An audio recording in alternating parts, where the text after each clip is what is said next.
నమస్తే తిరిగి వార్తలకు స్వాగతం.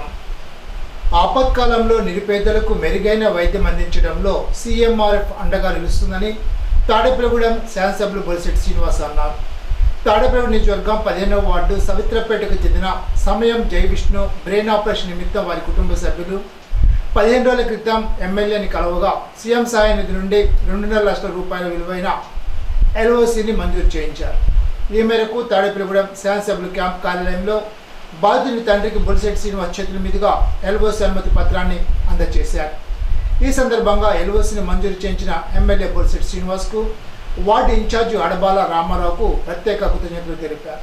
కార్యక్రమంలో అడబాల రామారావు, వత్తనపల్లి కాశీ, అడపా ప్రసాద్, పుల్లాబాబి, పాలూరు వెంకటేశ్వరరావు, బైనపాలెం ముఖేష్, పిడుగు రామ్మోహన్ బ్రదర్స్, గుడ్డుమగుల సురేష్, అడబాల నారాయణమూర్తి, మద్దల మణికుమార్, అడబాల మురళి, అడ్డగల్ల సూరి, ఎంట్రపాటి రాజు, చాపల రమేష్, గట్టెం నాని, కాంశెట్టి శ్రీను, కాజుదూరి మల్లేష్ తదితరులు పాల్గొన్నారు. మహాన్యూస్ హైదరాబాద్ ప్రధాన కార్యాలయంపై దుండగులు దాడి ఘటనపై ఏపీ రాష్ట్ర విప్ తాడేపల్లిగూడెం శాసనసభ్యులు బొలిశెట్టి శ్రీనివాస్ తీవ్రంగా ఖండించారు. ఈ సందర్భంగా ఆయన మాట్లాడుతూ Telugu news TV channel Maha News Hyderabad ప్రధాన కార్యాలయంపై దుండగులు దాడి చేశారని, కర్రలు రాళ్లతో ఆఫీస్ మీద దాడి చేసి బిల్డింగ్ అద్దాలు, కార్ల అద్దాలు పాల్గొట్టారని, కర్రలతో ఆఫీసులోకి చొరబడేందుకు ప్రయత్నించారని అన్నారు. కథనాలు ప్రసారాల పట్ల అభ్యంతరాలు ఉంటే తెలియచేయవచ్చునని, కానీ ఈ విధంగా దాడి చేయడం విచారకరమని అన్నారు. వివరణ కోరవచ్చునని, ఖండన అడగవచ్చునని, ఇటువంటి దాడులకు క్షమార్పం కాదని అన్నారు. మహా యాజమాన్యానికి సంఘీభావం తెలుపుతున్నట్లు ఎమ్మెల్యే తెలిపారు.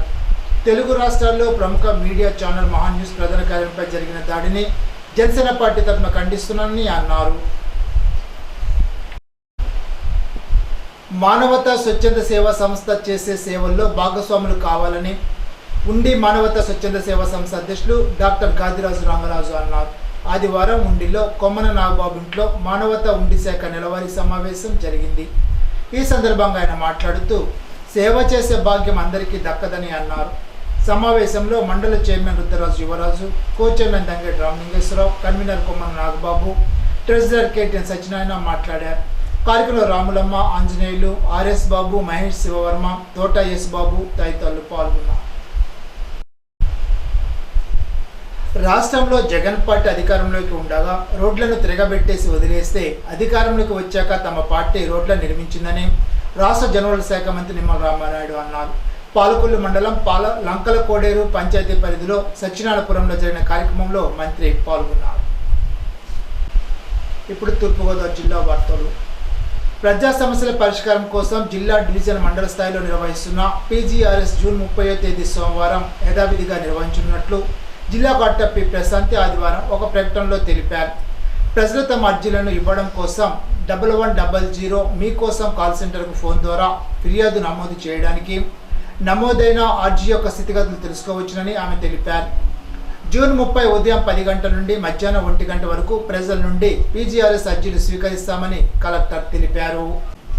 తూర్పుగోదావరి జిల్లా పర్యటనలో భాగంగా రాష్ట్ర ముఖ్యమంత్రి నారా చంద్రబాబు నాయుడు తాళపూడి మండలం మలకపల్లిలో ఎన్టీఆర్ భరోసా సామాజిక భద్రతా పెన్షన్ల పంపిణీ కార్యక్రమంలో P4 గ్రామ సభలో పాల్గొనడం జరుగుతుందని జిల్లా కలెక్టర్ పి ప్రశాంతి తెలిపారు.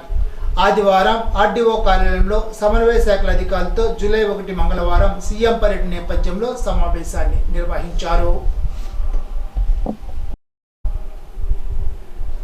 తూర్పుగోదావరి prohibition and excise commissioner, enforcement director Rahul Sharma Navodayam 2.0 అమలు పురోగతిని జిల్లా అధికారులు, అన్ని స్టేషన్ హౌస్ అధికారులతో సమీక్షించడానికి prohibition and excise commissioner, enforcement director Thurpugodavari జిల్లాను సందర్శించారు.